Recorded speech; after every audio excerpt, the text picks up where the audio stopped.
Hi students, ఇప్పుడు మనం మ్యాట్రిసెస్లో third topic Cauchy Binet formula. అసలు క్యాచీ బైనెట్ ఫార్ములా అంటే ఏంటంటే, let A B and M into N matrix such that A equal to columns where C1 and C2 are the columns of A, B B the N into M matrix. B కనుక N into M matrix అయితే such that R1 R2 and so on Rn. R1 R2 Rn అనేవి rows of the B.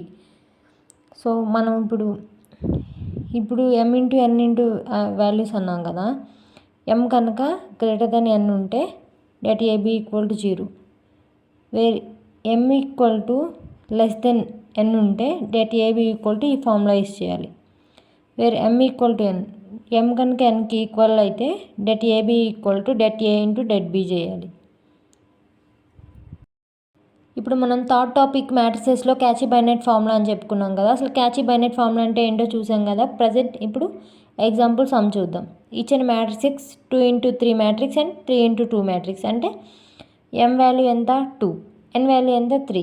So M value N కన్నా లెస్కుంది. So మనం det AB కనుక్కోవాలి. First det AB కనుక్కొని equal చేయాలి. So A matrix ఇది, B matrix ఇది.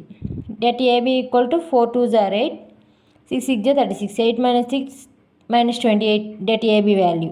So మనం ఈ formula sigma det A CJ1 CJ2 CJ3 అంటే columns, rose.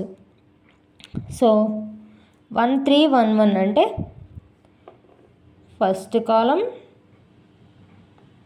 Second column into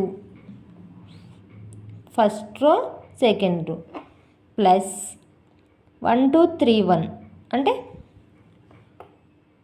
first column third column and first row third row and second column third column and second row and third రో.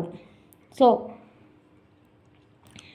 ఇప్పుడు multiplication చేస్తే -2 plus -7 into 2 plus -3 into 6.